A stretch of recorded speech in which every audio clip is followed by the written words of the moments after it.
All right, we're going to try something a little different here. I'm going to use the phone. Usually I run through OBS, and I haven't been thrilled with it, so we're going to try this out, see how it goes.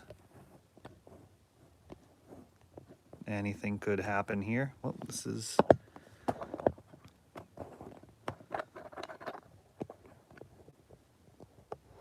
off to a fascinating start as the stand's giving me a hard time. But let's just jump in. Going to be opening up a whole ton of boosters here. And we're going to be giving away all of these cards over the next however many weeks as part of our Wednesday Night Legacy and Friday Night Legacy series. Also, we're going to be running some Commander events, which have been a lot of fun. Here, oh, Tabaraks, Fey Wishes.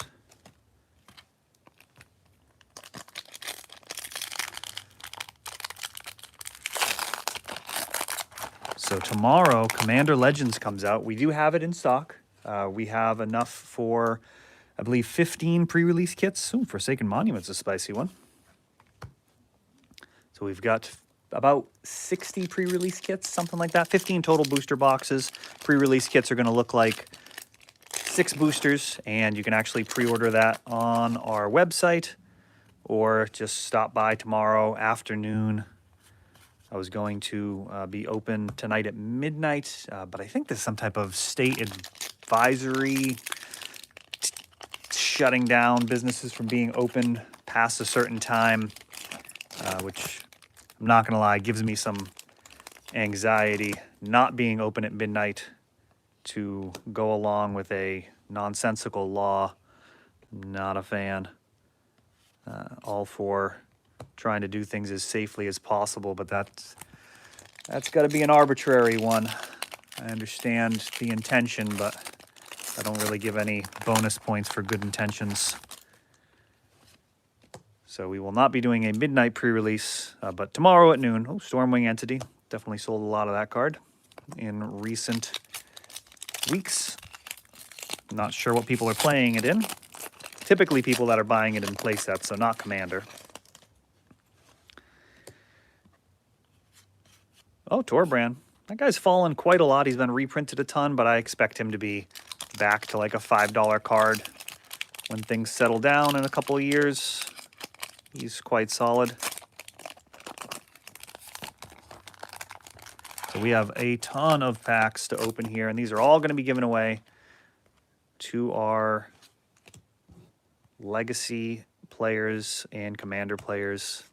Ooh, Terror of the Peaks. There we go. Let me know what you guys think of this camera angle. Looks like we've got currently no one watching. Well, there you go. We'll put this back up for people to revisit if they're curious what's actually in the prize pool.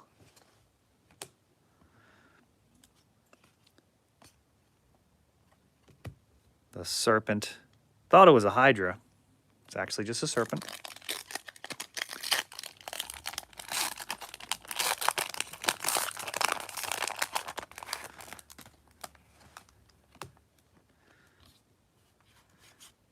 I actually strongly dislike Cragplate Baloth. I feel like that card is just going to make people feel very bad when they sleeve it up. I don't think it's going to end up being... I don't think it'll practically ever be good. When you do cast it, you're not going to be casting it kicked more often than not. It's generally just going to feel bad. It's an awful lot of mana. Could be wrong. Just seems like it wouldn't actually be good and people would get trapped by it. Utter End. All right, it's a good one.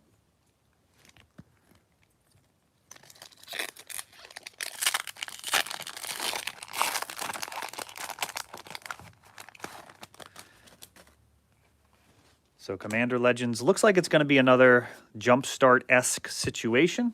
I think it has to do with the larger booster packs. They're 20-card boosters, and they are struggling to get the product out there. Didn't get nearly as much of it as I had ordered, and prices are already ticking up.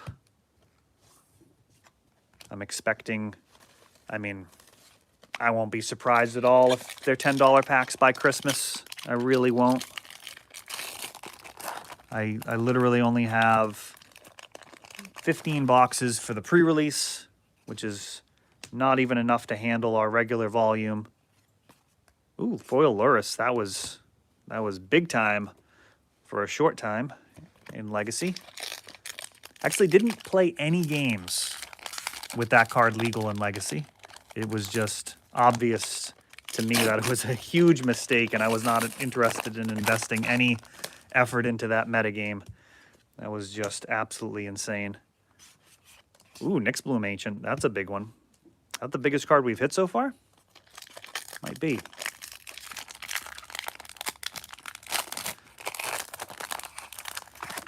So for Commander Legends, starting tomorrow at noon, you'll be able to buy the pre-release kits, and Return to Wild Speaker is not a bulk rare anymore. That's like a couple of bucks, I believe.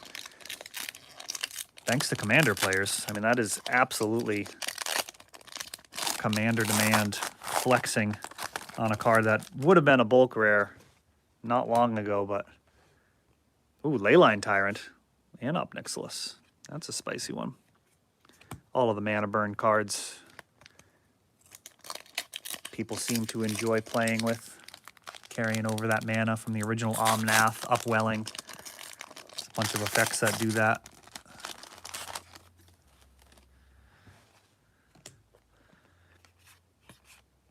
That back. Gonna need a palette cleanser after that one. Let's see here. Ooh, foil Ancient Green Warden. There we go. That's the stuff.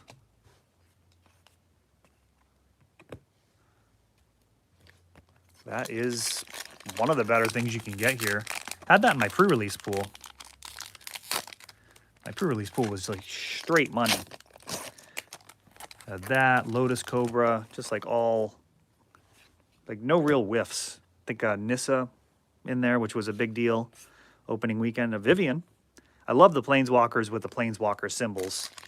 I think those have a lot of upside.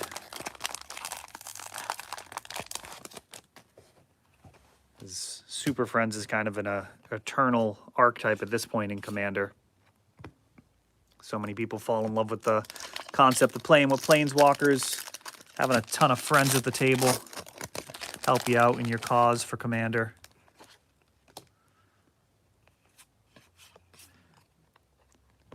All right, let's see. If we hit 5 concurrent viewers, I'll go ahead and throw up one of these promo codes.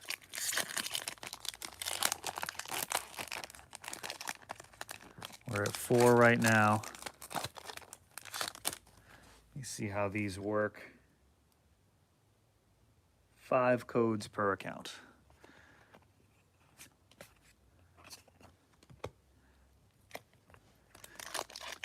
I'm just going to keep opening. If you see 5 people in the room, go ahead and shout a message at me, and we will get some promo. Oh, there we go, 5. We've done it. All right. So I'm going to count out. You know what? Let's do, there's 5 of you here watching. Let's count out 5 codes. And somebody just type your name in the chat, and I'll hold the card up, and that'll be for you.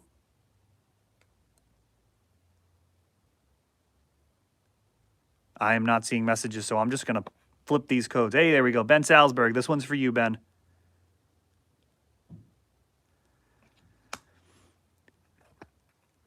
All right, Ibra. Oh, Ibra's passing. Okay.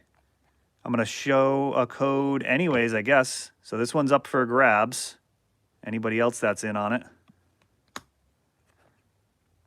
Anyone else want to check in for a free arena code? Also passing. Looks like Ben's going to get a bunch of codes. I don't blame you guys. I actually don't play any arena.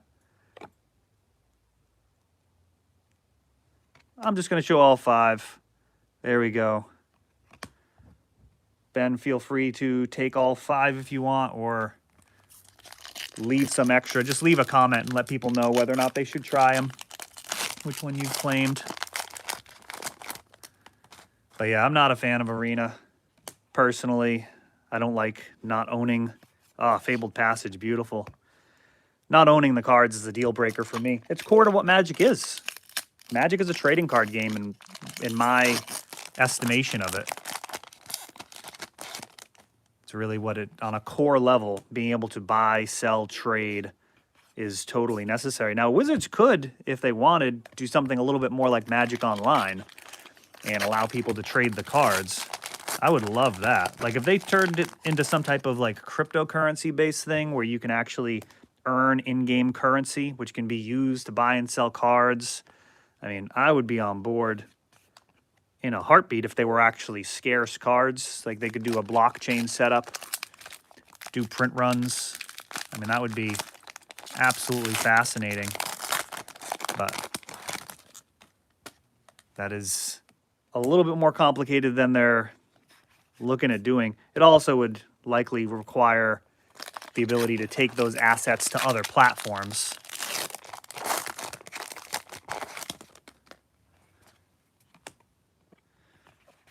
Brazen Borrower, that's a big one. Going on an adventure. That is one of the bigger printings in recent years. I'll tell you, if Oko hadn't been printed, I think Brazen Borrower would be just an absolute massive card. Don't get me wrong, it's actually worth something.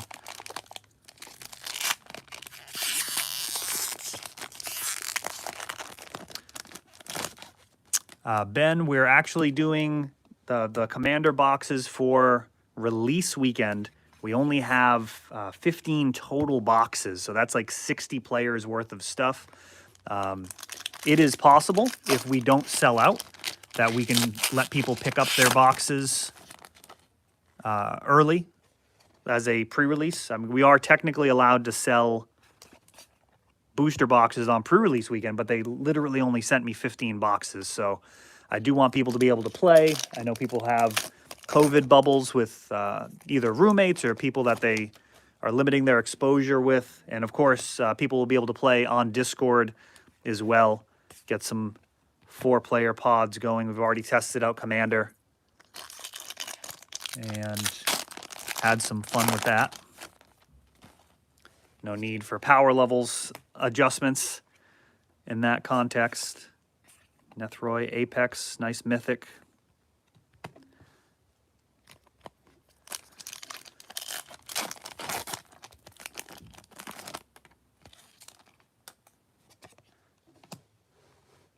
Skyclave Relic kind of obsoletes some previous ramp, and Murderous Rider.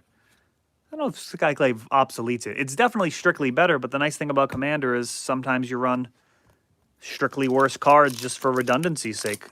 You're actually happy to have multiple copies. You know, Sylvan Tutor and Worldly Tutor. Totally fine.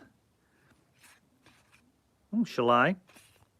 That's occasional legacy play. I've seen people jam that in like most in some of the mid-rangey aggro decks. Oh, Angel of Destiny. Nice. A couple of back-to-back Angels. Let's try and keep this going with a foil pack here. Yeah, while I'm cracking packs, if you guys have any questions, happy to answer them. Just ask me anything. Ooh, that was a weak sauce pack. What are we doing? Let's go back to that well.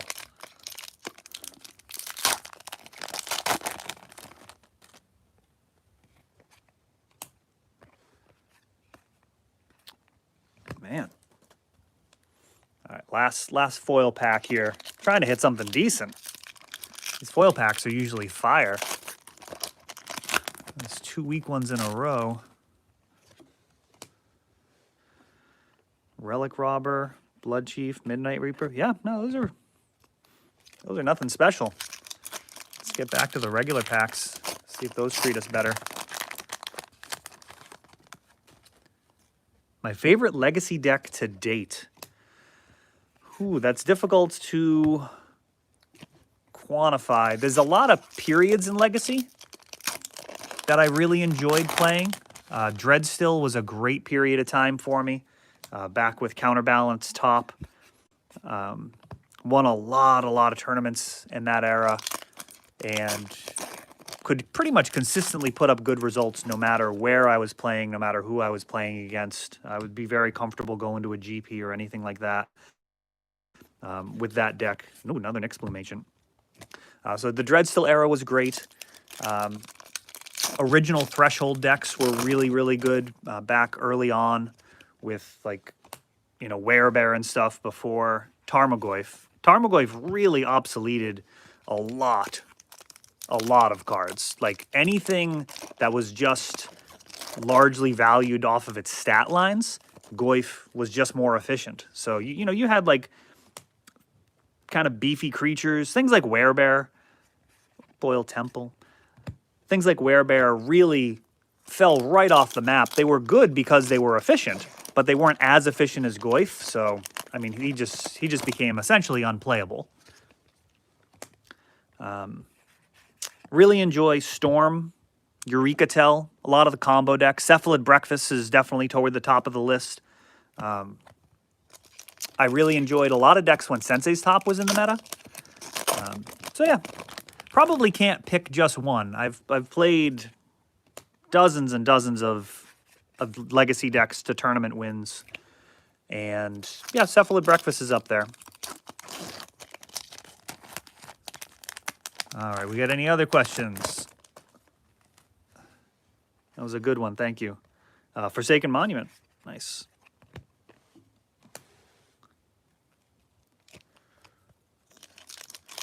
All right, if we can hit 10 viewers, we'll go ahead and do some more promo codes.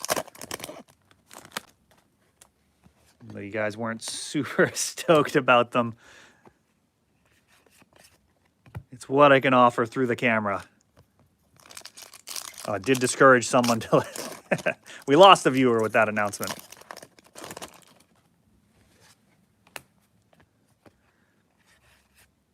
Cub Warden. I've sold a bunch of that card. I don't know why. People just like it. I don't know if it's the cat thing or the mutate thing. All right, someone wants promo codes. Shadow Spear, that's a good one. All right, let's get to 10 viewers here. And I'll do 5 more promo codes. Actually, I'll do 10 promo codes. We get to 10 viewers, I'll do 10 promo codes. Embercleave, that's a big one. That is a great card. Do you have any cards you believe should be unbanned in Legacy? I think they should be willing to make mistakes in Legacy, and they should approach it with more humility and willingness to experiment. So I would actually like to see Mana Drain unrestricted in Legacy, with the caveat that it's going to be a 3-month period and they're going to assess it. Like, I think that would be totally fine if they just said it's going to be 3 months or even a month. Be like, we're just going to give this a go and see what happens. And kind of the default position could be that it becomes restricted again unless it's not a problem. But I don't even think Mana Drain would be that insane in Legacy. I think it would create a whole new archetype. I think Miracle-style decks could really leverage it well. But I don't know if they'd be better than Delver strategies.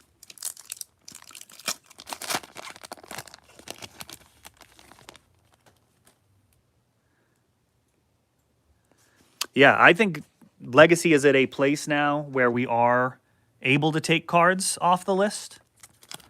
And I think it's generally a good thing when they do. I think realistically the list should have as few cards on it as possible. That's my default position with the list, is things should only be restricted if absolutely necessary, or banned in the case of Legacy.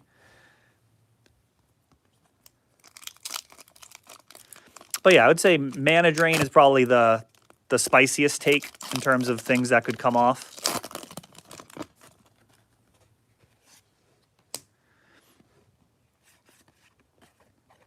It would be pretty brutal, though, to be able to Mana Drain like into a Karn or a Jace. I mean, it's pretty strong.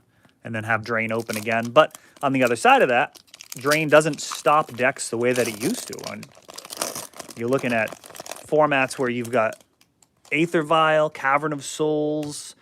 On the other side of that, you can protect Ashaya and Hushbringer. That's actually not nothing.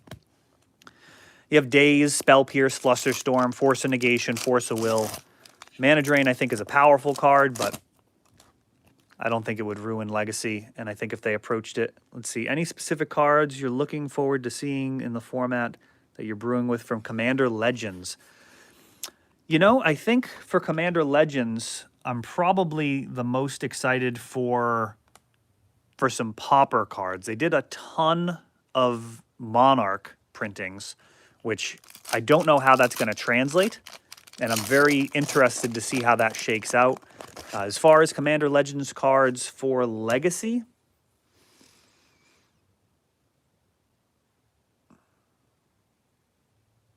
you know, I can't think of any that really jump out. Yeah, I can't think of anything Legacy inclusion worthy. I don't know. Can you guys think of any? I may be missing some. There might be some obvious ones. Oh, Lotus Cobra, nice. Oh, and a Euro. Look at this pack. Get out of here. That is phenomenal. Euro and Lotus Cobra. Not too much you can do to improve on that. I'll try. Open up a foil pack.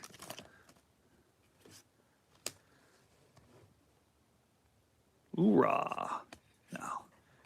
Pretty much anything's going to be a letdown after that Euro pack. Yeah, if we get to 10, we'll do some more promo codes here. But yeah, I can't really think of anything for Legacy off the top of my head. I think most of the oxygen in the room got... Oh, Heroic Intervention. Most of the oxygen in the room got taken out by that Jeweled Lotus and trying to understand just how good it's going to be. I think that card's actually going to be insanely good for CEDH, but I really think CEDH is mostly people kind of wanting to pretend that they're spiky. Like, they're not playing in tournaments. Hull Breacher. Oh, yeah. Oh, yep. Those... The stealing your opponent's ability to do stuff cards, I think people will play, for sure. The one that gains control of your opponent's turn, people are pretty amped up about that. I think it's somewhat comparable to Notion Thief and similar cards. But it is 3 mana, which is a lot. And, you know, you got to be able to interact with that stuff. You got to be able to interact. So cards like Lightning Bolts become more relevant. There's going to be some brews for sure that run it. You know, Pox-style things. Ooh, Foil Nighthawk Scavenger. Roiling Regrowth, Temple of Abandon. What do we got here? 1, 2, 3. 1, 2, 3, 4, 5. All right, we can alternate back and forth with these remaining packs. Yeah, that's probably the card people have talked about the most is... Oh, Foil Questing Beast. Nice. That's a great one. Is stealing your opponent's turn while they're shuffling, which I think is mostly going to play out almost similar to Blood Moon. Like, once that comes down, they're not going to be able to use their fetch lands. And, you know, you might be able to snag Questing Beast number 2, foil and non-foil. But Stifle, very often just stopping their land is enough to win the game. And that's not even played, given that you don't always want to be playing those cards. That's not always the best thing to be using your mana for.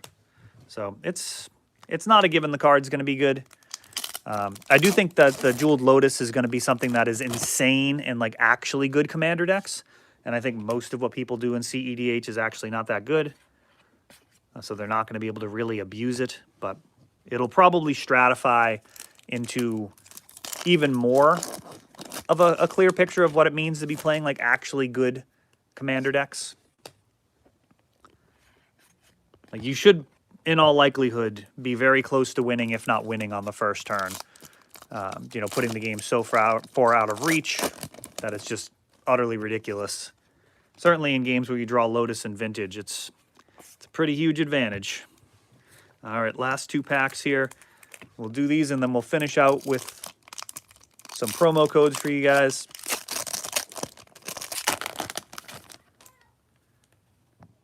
All right, any other questions you guys want answered? Murderous Rider, solid last non-foil pack. Last foil pack.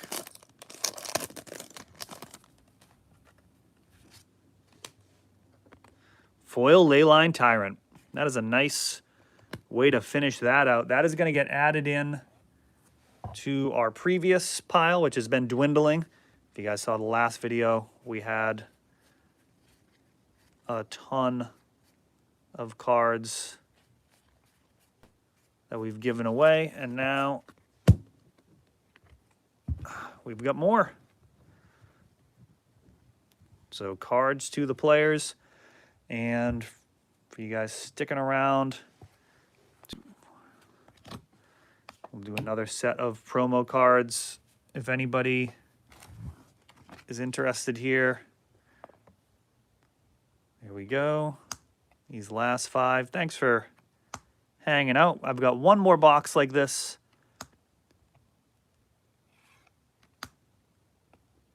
That can be done sometime before the end of the year, because we've got that next set coming out in January. So hopefully 2020 is going to go out with a bang here with our Wednesday Night Legacy and all of the generous support that we've had, and we keep the momentum going into 2021. Thanks for watching.